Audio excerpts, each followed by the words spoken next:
I'm going to start us off here. For the folks that are here, welcome to the La Suprema lunch.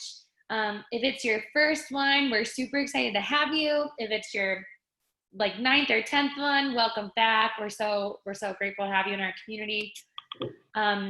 So what is La Suprema? La Suprema is a co-working space, an event space in beautiful Barrio Viejo in Tucson, Arizona. I think most of our folks are local today, but yeah, we opened in May, so in the middle of the pandemic, but it's been a really great experience building our community here. And actually, as of this week, we only have one private office available. So I just wanted to show everyone today, this is our one private suite that we have available. If you or anyone you know is interested. We also have a lot of flexibility with memberships, everything from flex co-working to resident desks that you can call your own, to private suites like you see here, as well as virtual membership, where you have just a mailing address and we can receive packages for you. But lots of options here. If you ever have any questions about La Suprema, you can email me at alex@lasupremaworks.com or head over to our website. And now the reason that we're all here today is because we are here for the La Suprema lunch. So today we're super fortunate to have Devon Underwood with us. She founded the Talent Store, and she's gonna talk to us about HR and how to get the right people quickly. And she's gonna give her presentation first, and we'll allow for questions at the end. And we really love questions, so please put those in the chat or the Q&A box. Either way, we'll get to those. If we don't get to it in the moment, we'll get to it at the end, like I said. But we really love those questions and having that conversation.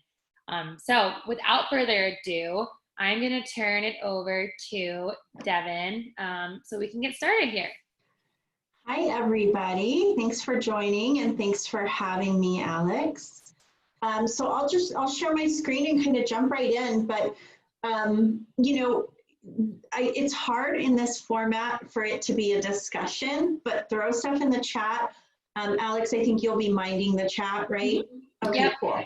And if I look over, it's because I'm looking at my slides too, so I can follow along with everybody. Hi Liz. Perfect. Hey, Liz. So yeah, let's get moving. Awesome. Okay, so we're going to talk about, does it look okay on here, or are you seeing that extra slide? It looks great. Great. Like it should. So perfect. We're going to talk about, you know, just the steps that I think about when I think about bringing on new board members. Not board members, sorry, that's my UACI, but new team members, board members, whatever talent you need to bring on, right? So if you're in startup mode, you may be even just thinking about assembling an advisory board, all the way through to hiring, staffing, scaling. But there's different steps that kind of set you up for success, I think, and that I help walk clients through and or just take that work off their plate that we do at the Talent Store for them on their behalf. And you can kind of learn how we see it. But, you know, organizations that approach recruiting, onboarding, and career path development holistically are going to be set up much more powerfully and impactfully than their competitor. The key in everything is, who do you sound and feel like as an employer? What is your brand? By the way, customers care about that too. And how do you attract the right talent? And then understand when you have them and get them through growing with your company, retain them, and so forth. So people who do that really well really stand out. You can see that there is a ton of operational advising and things going on all the time. And if you miss the piece about talent, you just never get over the hump. And it's a big piece of that puzzle. So really quick, my philosophy on where talent strategy sits, a lot of places seat it in HR.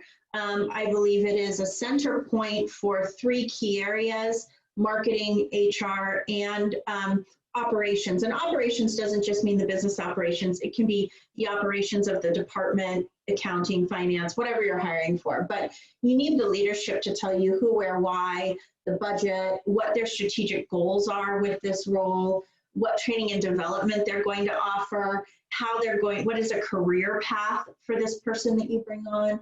Marketing really informs employment brand, advertising, outreach, engagement, events, depending on how large your organization is. And then HR helps make sure you're doing everything legally and in the right way, but also managing the recruitment process, potentially compliance, comp and analytics, some of that people intelligence, just like you have on the business intelligence side, retention, benefits, onboarding, and offboarding. So hopefully this gives you guys a little bit of perspective of where my brain goes with talent strategy inside an organization. Quite different than how most organizations are structured, but I think you'll find leading employer brands, like if you look at Nike, if you look at Amazon, if you look at any of those big brands that people want to work for, you better believe talent strategy is its own function, and it's intersecting in these different ways. So, talking about talent strategy, today we're going to walk through my clever little, initials around the steps. And this is really the talent acquisition steps, from who do I need through to how do I set them up for success.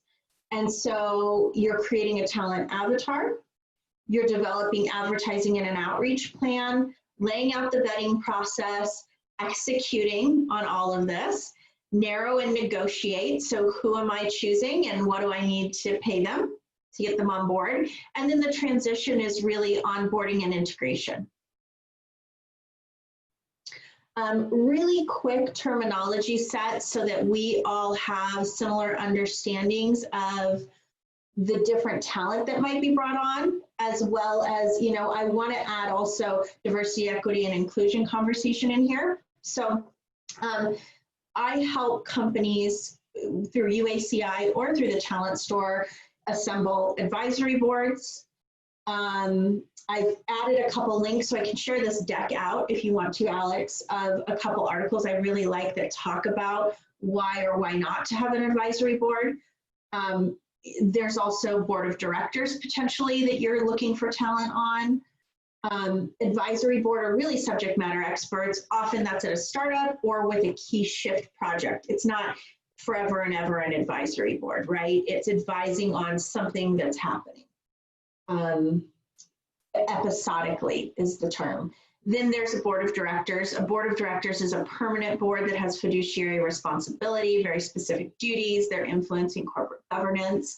There's generally, as you get to larger companies, compensation attached with that. So different way to think about that talent. You can bring on independent contractors. Those are people with W-9 tax status, generally temporary. There are some rules for them to not be a part of the Fair Labors and Standards Act, because contractors are outside of that act. And so in order to have a contractor, you want to think about the degree of control they have of their work, the scope and timing of the contract. It can't be in perpetuity, generally speaking. They usually have their own business entity that they can that they file through in terms of taxes. That helps make sure it looks like a contractor and feels like a contractor. But there's a link here to SHRM if anyone ever wants to do an audit of the differences. And there's reasons to bring on a contractor versus permanent, particularly let's say you're a software company and you're really just developing your product. You need a front-end developer for 4 months to get this piece of the puzzle done so that you have a prototype, and then you can figure out your permanent staff from there. Things like that. Then you've got your employees. So this is your permanent staff. This is your W-4.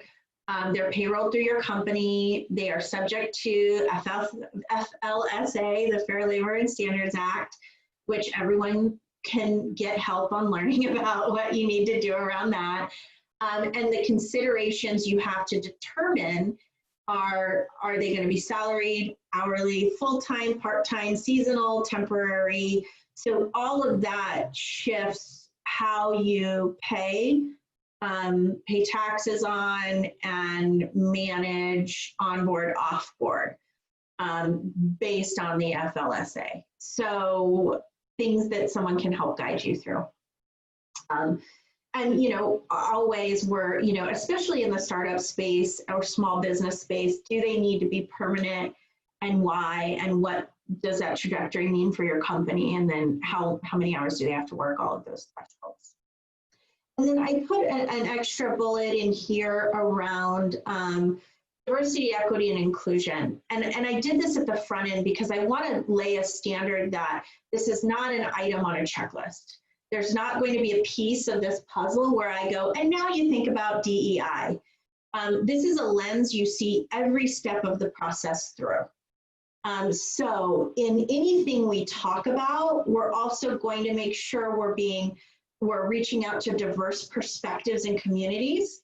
We're not closing ourselves off. We're going to make sure that we're being equitable in how we're talking about pay and hours and position type, and that we're being inclusive. And so when we're advertising, when we're interviewing, there aren't any closed doors to diverse perspectives. And so I just put that at the front end because oftentimes I get questions about this. I was on the radio on Friday, and it was a question on where it fits in, and it fits in everywhere. It is the lens you see and check yourself through.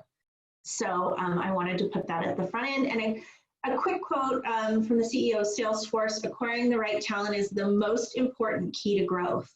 Hiring was and still is the most important thing they do at Salesforce. And in terms of employer brand at Salesforce, you can feel that all of their community contributions have to do with putting themselves out there as an employer of choice to pick great people and have great people want to work for them. So quick terminology set. I'll pause for any questions.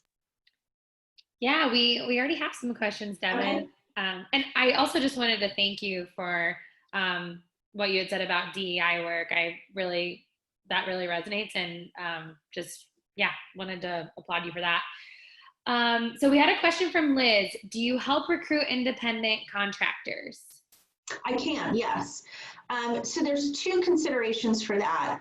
When I help recruit independent contractors, it's a fee, and then you manage that contract and that pay and that invoicing on your own. I can also refer you to staffing companies. Staffing companies will payroll that person for you and handle all of that, and what they charge is a margin on the hourly rate. I do not do staffing. And so if you want that, like an administrative person or a temporary accountant, I would have some staffing companies I can recommend for you. Great. Thanks so much. Uh-huh. I think that's all for questions right now. Okay, great. So let's jump right in. So the beginning of the recruiting process is determine your talent avatar. And I'm looking at time because I want to make sure, okay, it's up here. So define who you need, skills, experience, key duties, areas of responsibility, soft skills, and motivators. Define the compensation that you're willing to pay for that role. And then where is this person in the marketplace? So you're developing a picture of who you need. It is not just the job description. So when you hear the word job description, for me, understand that's an internal HR document that covers sort of key duties, experience, thresholds, and physical and mental learning needs for the role, right? Requirements. This is really a full picture avatar of who you need. What does this person need to accomplish? And understanding what they need to accomplish, what are the skills and experience that are required in order to understand that person can do this?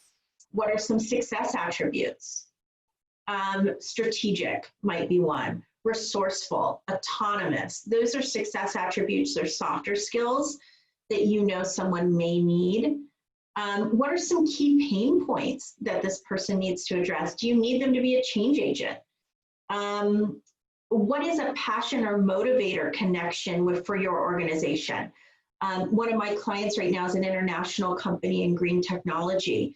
The candidate that rose above the rest is passionate and lives a green lifestyle, is passionate about green technology, in addition to having all of the financial and logistical experience that was there before. So those are all things to consider. FLSA status, right? Full-time, part-time, hourly, salaried, reporting structure, where do they fit in the organization, and what soft skills or personality culture needs are there. And I like to say culture needs versus culture fit. I think there's some companies that get in a trap of culture fit, meaning I want to hang out with the person is like me. And really what you have is a culture need. How do you balance your team? How do you bring in new perspective? And so I challenge my clients to think about that often, not just who sounds like me and sounds like all of us, because that can be a slippery slope. What do you envision as a career path for this person? That sounds crazy to think about at the beginning of, I just need to hire someone, Devon. Why do I need to develop a career path? But this is a selling point. This is what you can put out there for somebody to say, hey, I want to get my foot in the door because this has a place to go. Any leadership style and any other dynamics. So you're really fleshing it out. You're doing, for our clients, we help walk them through that. So it's less of a load. We also do the market research in terms of compensation and then reflecting on their budget. Also internally, you want to reflect on what are you already paying people in a similar role. So there is an equity piece in this. And then we, on our clients' behalf, do the work of where, but if you're doing it on your own, what are your key competitors? What are some industries, maybe they're not competitors, but they're similar, have people with similar skills? Am I open geographically? They could live anywhere, and this is a remote position. So starting to say, just physically, where am I going to find these people? What eyeballs do I need to get on this ad? So that's the talent avatar. I'll move on. So once you know who you need, and oh, there was a little quote there, the first secret of getting what you want is knowing what you want. So once we know, we can then advertise. So the A is advertising and outreach. Where to advertise, there's all the major job boards, Indeed, LinkedIn, ZipRecruiter, there's Google, I think has stood something up, Facebook, Angel List. It just depends on who you need. If I'm looking for an architect, I'm going out to AIA and advertising there as well. So any of those specialized job boards too, they can get really expensive. There's ways to sponsor ads, there's ways to have just already prepaid seats. So navigating all of that is interesting, and we definitely help our clients do that. And they use our big, huge sponsored seats for their ads, so they get a little more visibility. And then you develop your messaging. So knowing who you need, how do we put ourselves and the role out there to attract that person? What do I say? What do I do? And then also, what do I screen out with my ad so that I'm getting the right people? Right now we've got a large unemployment number. And so it can be, it sounds great on the surface to a lot of employers. Wow, the world's my oyster. Everybody needs a job. But it's a lot of work to filter through all of that if you're not doing some pre-screening or some screening out at the front end with your advertising and outreach. And then of course there's networking. And so going to the people who know these great people and talking about what you have to offer and asking them who you need to know and who you need to talk to about it. And even going to some competitors, which we do on behalf of our clients often, is starting to then have conversations within competitors depending on how difficult the role is to fill. You also want to keep in mind the top 3 selling points of the position or company. That's always something why would someone say yes to this job? Who is that someone and why would they come on board? Okay. Now you lay out the vetting process. So you've got your advertising working for you, and now we really need to know, okay, now that we understand who we need, we've got some advertising out there, or we've got our recruiter working for us, what do we need to do to make sure we find out who the best person is? They sound great on paper, What questions do we really need to ask to dig in? And it could be questions, it could be skills tests or assessments, it could be personality assessments, behavioral. You know, there's lots of different pieces of that puzzle. I've seen people use personality assessments to just have something else make the decision for them. So if you're my client, I will always poke you a little bit about that. But you know, you want to think about, what do I really need to ask? And what do I need to discover and find out about this person to see if they can do this job well and hit the ground? And then the modalities of the interview. Who needs to be asking these questions and where do you need to be asking these questions? Sounds crazy, right? But I worked for a huge car wash company, and one of the first audits I did was find out how are they interviewing people for the car washes. And they were doing it in an office, which had nothing to do with the job. You know, they're never going to have the manager's attention. They are never going to be in air conditioning, and they're never going to be sitting still. So how does that give you an idea of how they are in the workplace? So, you know, the first thing was taking that out on the lot, walking really fast, seeing how they react to the vacuuming area. Can they keep up with you? Are they sweating and panting already? So it depends on the job, right? If it's a salesperson, I always use this example, but you know, in non-COVID times, take them to lunch. How do they eat in front of people if they're going to be entertaining clients? How do they treat the staff at the restaurant? So you want to understand in their life, how are they going to be interacting on behalf of your company? And what do I need to understand about them? So all of these pieces I call the vetting process, because it's not just an interview. Any questions on any of that? I'm not seeing any No? so Okay. far, but I love those Good. examples. I think that's Hopefully great. I'm not going too fast. I'm trying to not waste anyone's time either, but this is where you execute. Execute it happens during this time, but there's some pieces of execution you plot and plan for ahead of time. So you want to make sure, so who's going to be managing the interview process, the candidate communication, you know, not just the candidates you like, but, you know, getting back to everybody and saying, you didn't just get lost in the interwebs, we care about you, we're not moving forward right now, but please stay in touch. All of those things are brand impressions that you have to keep in mind. What is that candidate experience going to feel like? Who's the point person for all of it? And then your technology stack is a huge piece of that puzzle. So think about how dispersed the workforce is now. We have 100 job boards. If another person tells me I'm going to solve the talent problem by creating another job board, I'm going to poke my eye out, because it just keeps dispersing candidates further and further away from each other, and we have to build more and more bridges to find them. An applicant tracking system is a centralizer. And so you can advertise through it out to all the job boards, and then you catch everybody back in. Managing your communication, think of it like a CRM for talent. And so what technology you choose as your applicant tracking system is huge, and it depends on who's using it, right? So I've implemented systems, all different systems for all different kinds of companies. And so for my clients, we talk about, is the manager going in there, or is it a corporate centralized system? What technology does it need to plug out to? So there's a lot of different things in technology we can talk about.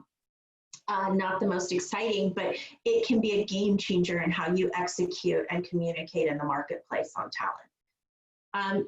Process management we went to, and then on the candidate communication side, how are you saying what you're saying? What brand impressions are you making with each candidate response and touch as you're moving forward?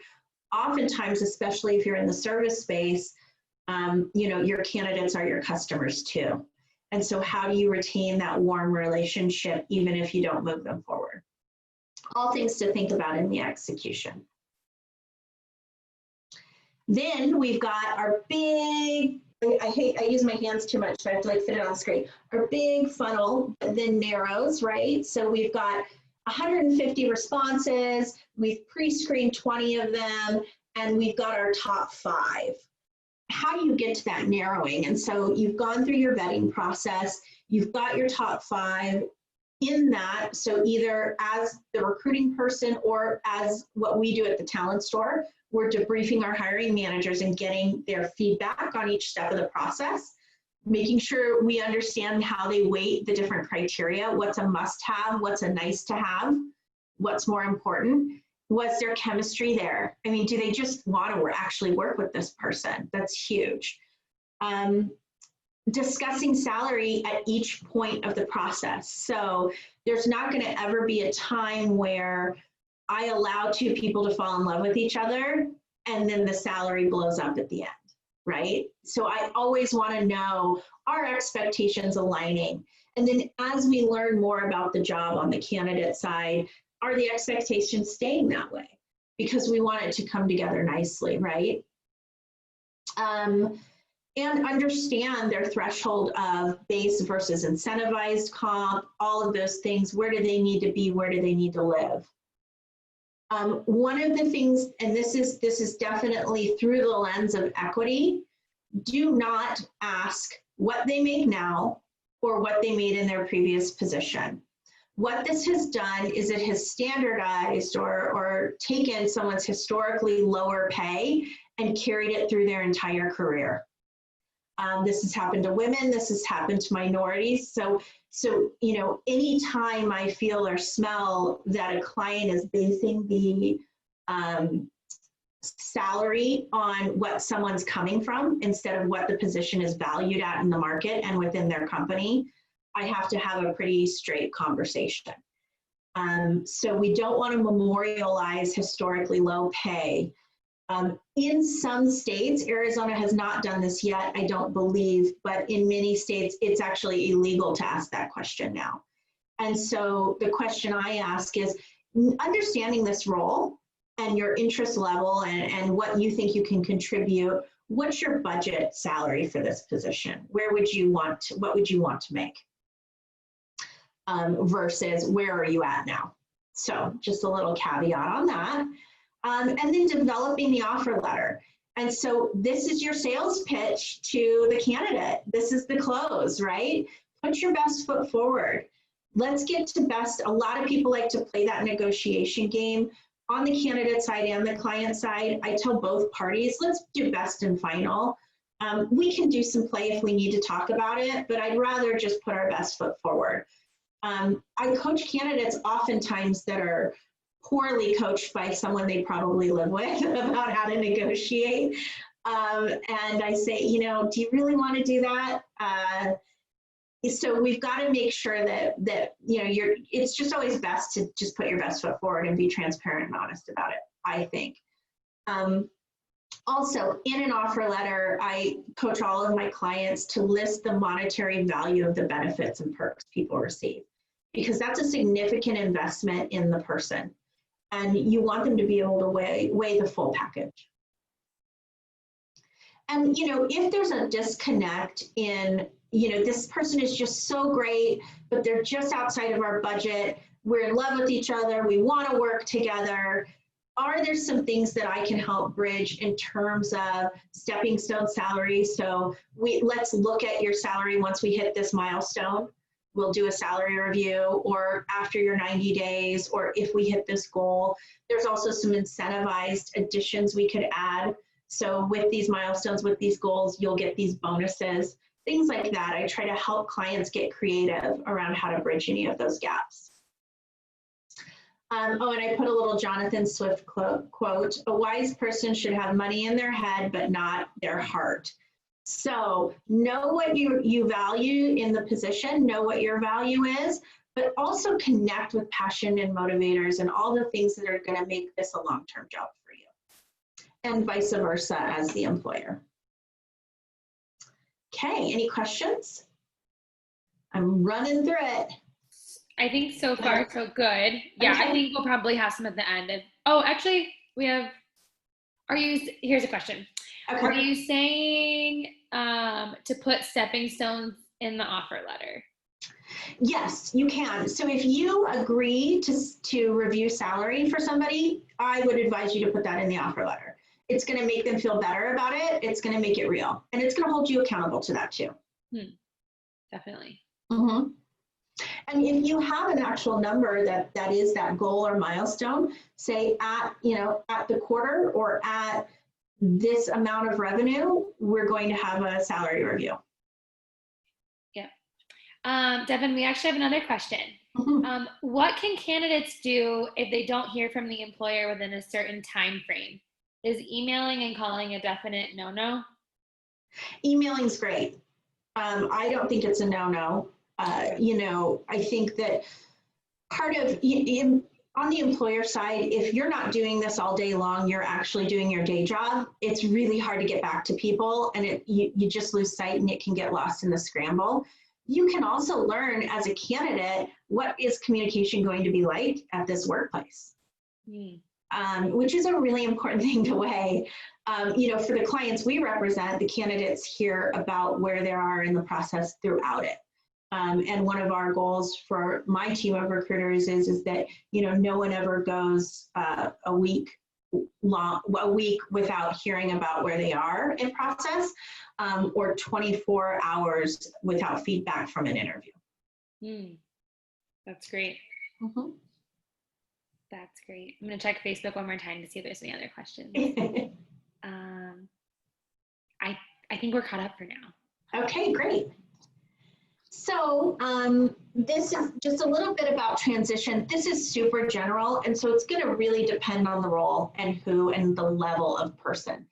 But in general, you want to have a pre-boarding checklist. So, what do we have to have set up for the person to make them feel welcome and ready to hit the ground running? Whether that's their desk, some swag, all of their IT logins, software accesses. What do we need to make sure we're moving forward so that this person can start day one? What do we want to make sure they know about us and our workplace so they can navigate it? So if you're hosting a party, you want to tell someone where the water is. Here's the cheese plate. Grab yourself some wine. Oh, and Sarah knows you from card games, right? Or whatever goes on. And when you're hosting, think about it the same way when somebody's first day is at your workplace. Who do they need to know? Who can you connect them with? And what do they need to know to get through their day? Restrooms, lunch areas, if it's digital, if you're remote, Slack, Marco Polo. What is communication cadence like? How do you guys stay in touch with each other? When are some key meetings that are happening that you can pre-populate their calendar with, so that they're just set up to have some things already handled on their behalf, because it's hard to get going for some people. You've got all your onboarding and HR docs. Oftentimes, if you've got a great applicant tracking system, those can be sent out ahead of time, mostly completed, and you're just auditing and finishing the I-9 and a couple other pieces.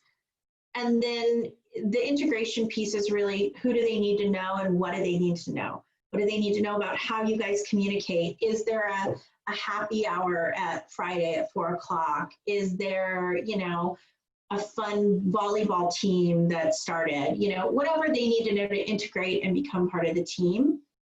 And then what do they actually need to be trained on? And this is job role specific. And then what are the goals that you're setting for them, and how will you check in and hold those accountable? And laying that scope out early will be great, because then they already are expecting those conversations. Generally speaking, in 30 days, someone is getting to know the team, becoming familiar with the space, learning the tools, learning the products, and all of your fundamental procedures. In 60 days, they're doing the work and they're filling in any of those little details that you didn't learn ahead of time, taking on full responsibilities, tracking metrics, whatever reporting you're expecting out of them, starting to integrate with other teams, whatever collaborations need to happen from that role, and getting used to their routine processes. And then by 90 days, they should be completing their job independently, starting to not just juggle everything, but implement some best practices or find some efficiencies. And really, you want them to be fully vetted at 90 days in general. And, we can talk about different roles. There's times where it's a leadership position where they're just going to have to hit the ground fully commanding, their role, with some observations built in there, but you kind of set that up as you go. So a little bit on transition and different pieces to think about. And I'm sure we all have stories, and you can share them here, of a time where you just kind of plopped into a job and went, okay, hi, what do I do? So always think about what are the things you would want to know or need to know to be successful. Okay, so that's a lot, right? It's not just post an ad and take a pulse and get someone started. There's a lot to think about if you really want to do it right and strategically. So how do you get it all done?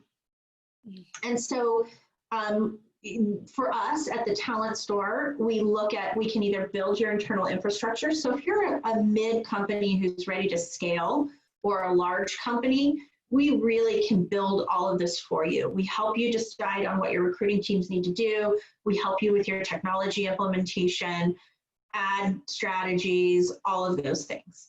But if you're small mid, that's a big investment for not constant hiring. And so a lot of companies that work with us outsource it to us. So we just take it all off their plate, in collaboration and getting the information they need. But a recruiting partner can be a huge way to get this done without adding that giant infrastructure to your team. So things to consider when you think about a recruiting partner: are they specialized, or do they have organizational understanding? What I mean by that is, do they just do IT recruiting or accounting or finance? That's something to think about. If you need somebody who's really high level and can hit the ground, you may want to find a specialized recruiter. But otherwise, if it really matters, that matchmaking and soft skill culture piece, you want to make sure that they have organizational understanding, meaning they can recruit for anything within your organization because they know who you are. I always say for the Talent Store, we're generalized. We can find skills and experience digitally just as well as anyone else. We're pretty darn good at it. What we edge our competition out is how deeply we understand our clients and what we do on the matchmaking side. And so that's a consideration. Make sure that they're partnered and transparent. There's not this blind game of blind resumes and, not sharing numbers or who they're actually talking to. That they've been excellent in their communication and responsiveness with you, because how they respond and act with urgency with you is how they will work in the marketplace. Do your values align? Are they looking through a lens of DEI? Are they aligned with where you want to head as an organization and as an employer brand? Do they act in the market in the same way you want to be represented? And then fee structure and scope. Fees can be all over the board. And so it's important to understand what you'll be spending at the front end. And then just a quick, if you choose the Talent Store, because why not? We offer key position placement. These are these key leadership roles. We do recruitment process outsourcing, so those constantly needing to pipeline and fill positions. And then we just launched a subscription plan, so people can just get, I call it the Talent Store Lite, but it's Talent Store Now. It's a way to get HR, recruiting, and resources, templates, and just quick access, so you can start doing some of this on your own without paying the big fees. If you do need a key position, you then get a discount as a member of the plan to start getting that done for you. So I did it, and hopefully left some room for discussion, but a quick Toni Morrison quote that I cut down a little bit. But when you get these jobs that you've been trained for, just remember that your real job, if you have some power, your job is to empower someone else. And so how do we keep those doors open, and how do we get great people in these seats so the companies all over Arizona that we represent keep growing, and so you guys keep growing? I love that quote. Yes. That was so great, Devon. I feel like I have learned so much. And we're actually thinking about hiring an intern soon. So a lot of it has been like super, super helpful as we go through that process. But I think we'll probably have some questions trickle in, but I'll get us started with one. So I know you mentioned personality assessments. What's what's the right way to go about that? If you think that like the job you're hiring for really should, you know, it really would require a certain type of personality, like how's the right way of going about having someone do that? And then what do you do with the assessment? You know? Right. Yeah. I think number one, you want to use it as one data point, not the data point. So it is not going to determine whether or not you talk to someone or whether or not you hire someone. It's not the end all be all, right? You also have to look at their skills, experience, and what else they've filled out. I see a lot of people lean on that because they don't want to have to make the decision on their own. And so they use like a personality assessment to kind of say, well, they were red in that area. That's not good. The other thing is if you've got a team already assembled, I would recommend all of them take the assessment. And so that you can see where those, you really weight it based on success factors within your team. Who has had proven success? And which parts of the personality assessment are really important for that role? Because some aren't. Some pieces you don't really need to worry about for that role. And so you want to make sure you're being smart about that. There's some that use it for team balancing. So, you know, I have these types of personalities on my team, and so I can balance them around, or I need more of this. That could be one way to use it. So yeah, I mean, that's generally, you know, if I've worked at like in retail where we're hiring in mass, you know, this is 12,000 employees nationally. And so there's a quick customer service style assessment, but it's applied blanketly. So if you take a personality assessment of someone, do it for everybody. You cannot then hire your brother's friend without that personality assessment, right? You have to apply it very evenly and fairly as well.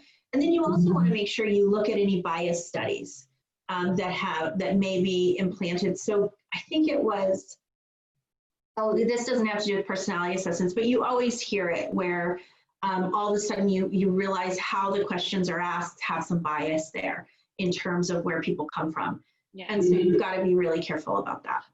Yeah, definitely.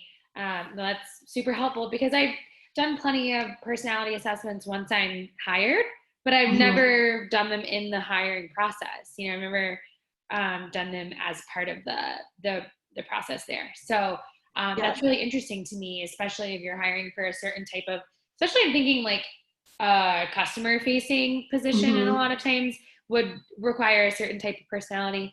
But yeah, I find that interesting. And do you have any, are there any like recommended personality assessments? Yeah, I mean, it depends on what you're looking for, definitely. Right. But yeah, you know, a huge application is customer service. So a lot of times, you know, it'll be what pace do they work at? You're trying to assess, do they have a sense of urgency? How do they work with the team? And how do they interact with customers? Yeah, definitely. That's awesome. Super helpful. So I'm going to check Facebook to see if we have any questions over there. But if any of the folks on here have questions, please put them in the chat and we'll get to those. Please, we love questions. Or you can tell me, what was your favorite experience as a candidate? What was there ever anything you were really impressed by that an employer did in their advertising or interview process? That's a great question. Something for people to think about. Yeah, please drop those in. We actually do have a question though on Facebook, so we'll get to that one. And then if people have time, come back to us with what you liked about your hiring process. Have employers ever declined talent found? Have to start from scratch in the search? Meaning like the initial set of candidates weren't a fit? Oh, there's a new comment about it. Maybe not. This is a question from Ashley. So Ashley, if you can hear us and you have a way to clarify that, let us know. I think that yes. You know, there's always the best laid plans, but there are times where we're really looking for a unicorn. Or, you know, one of the reasons I've set myself up the way I have is because I've done it the wrong way before. where someone's given me a job rec. I go out there like a typical recruiter to fulfill it. And really, they didn't really know who they wanted. And so we interview and they say, yeah, that's not what we need. We actually need XYZ. So I really do a lot at the front end to create that talent avatar before we even go out into the market. And that's really from lessons learned in that way, that none of the candidates were really what they wanted. And then there's times where a candidate declines an offer and they were their top candidate and we let the other ones go. And so, it's always a matter of, can we get our clients a few options so that they've got some backup? And we're being really clear, hey, this person's looking at 3 other jobs right now. Yeah, definitely. Another question is, what types of activities are measured in the interviewing process? Meaning like probably I'm thinking they're talking about key performance indicators that we're looking at. So in like reporting back to our clients, we look at the volume of total applicants versus those that we rejected just on paper. They weren't fits just by resume alone or whatever application questions we had versus, so it's kind of a ratio. It's total number that is qualified on paper, number that passes our pre-screen, which is a verbal phone interview, and then the top selected then are the top slate of candidates. And we look at those ratios all the time. We also look at time to hire. We look at offer to acceptance. We look at how many candidates do we need to present to get a hire. So especially on the RPO side, I had a customer service company that needed to hire a lot all the time. And it took them like 8 interviews to choose one. And so we had to really say, hey, we've got to look at and get yourself more efficient at who you really need. And all the data points you're looking at, are they all necessary for this job? Yeah, that's great. Because that's not scalable. Right. A lot of interviews to hire one person. Yeah. Devon, what resource should be used to make sure salaries are at an appropriate or competitive level? There's the AZ Map dashboard. There is Glassdoor. There is Indeed. I look at what are other people posting out on Indeed. I've got a few resources on my website as well, but we kind of cover all of that ground. LinkedIn. You can see some averages on there as well and look at what competitors or similar positions are advertising. But so much of it also has to do with size of the organization and not title, but actual role. And so there's times I'll pull a title that's different than what's being advertised because I know that what they're really doing is something a little different, even though it's titled one way. And then talking to candidates, one of the great things about partnering with a recruiter is people are being honest with us. So we're out there all day asking what they need. And so we can go back to our clients and say, we've got to move up. This is what we're hearing in the marketplace. And, I don't think we're going to get you who you need if that's all you're paying. Yeah, that's crucial. Another question here. What was your biggest learning in setting up your talent process? Your acronym. All of it came, I think setting up the talent avatar is a game changer. I think that is really taking the time at the front end to understand who you need informs the entire rest of the process so much more powerfully. And that was from doing it the wrong way for lots of times. And then, communication and messaging and getting back to people. Particularly, as a third-party recruiter, we want to keep doors open, we want to keep bridges built, and we want to keep talking to people and finding them the right thing, even if the one we first talked to them about wasn't it. So all of that's important.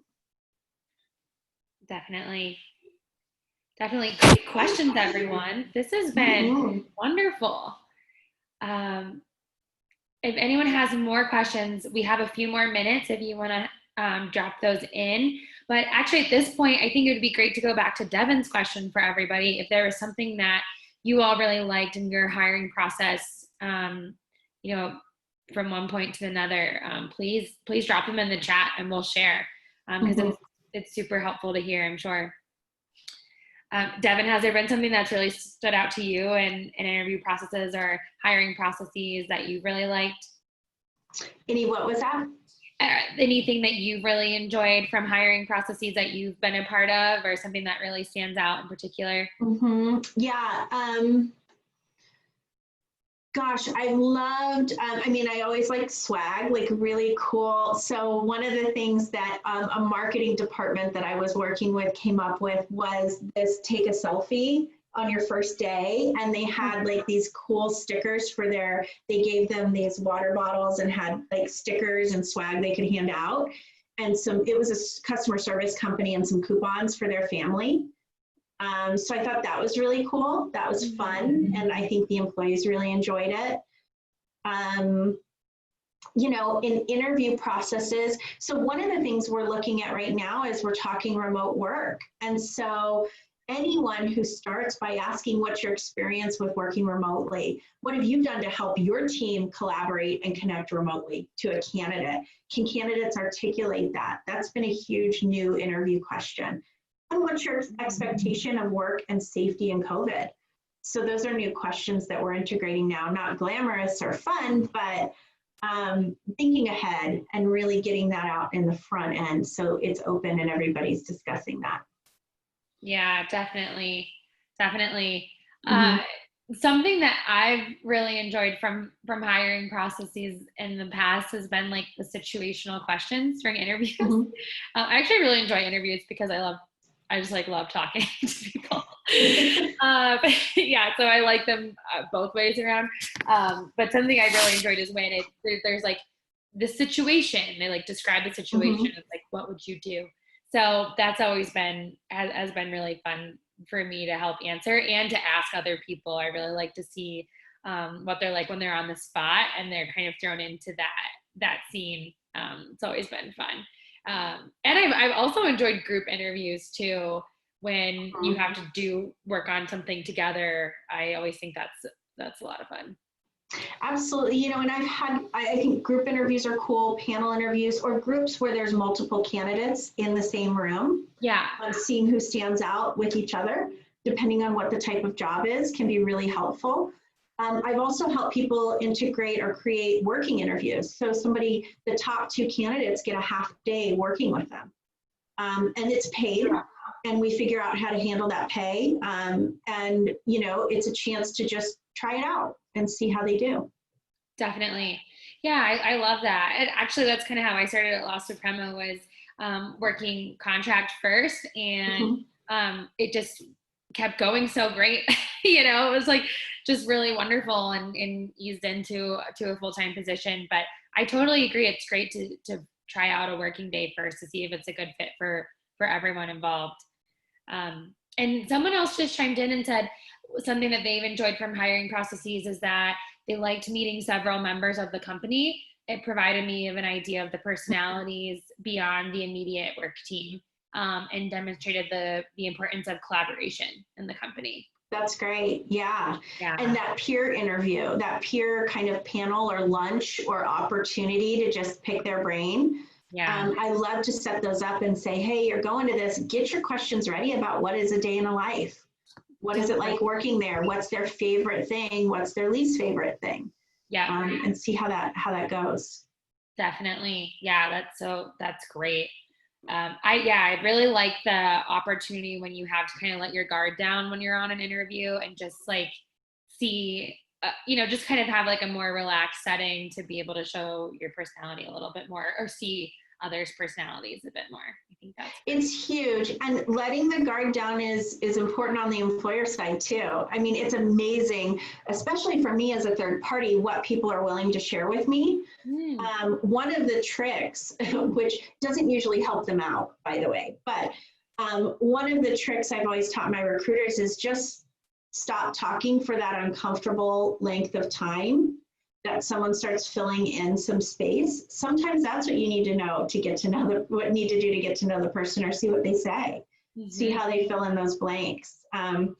So there's different ways to kind of do that, to see who shows up once their guard's down. Definitely. I totally agree with all of that. Well, Devon, I'm going to check Facebook one more time to see if there's any other questions.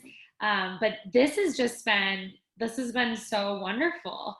It's got me like excited for future hiring processes here at La Suprema, and it's fun. I think I know that a lot of people out there too might be looking for the next step, and it's like this whole COVID has been a time of transition, I think, for a lot of folks. So it's good to be thinking this mindset, like what the employer is going through and what the new employee is going through. So great Absolutely. perspective. Yeah, and we've got some new video technology and different ways we're keeping people connected so that you can interview remotely and make great decisions. Still, even though you're not sitting with them in person. Great. Yeah, that's amazing. Well, Devon, what's the best way for folks to reach you if they have more questions?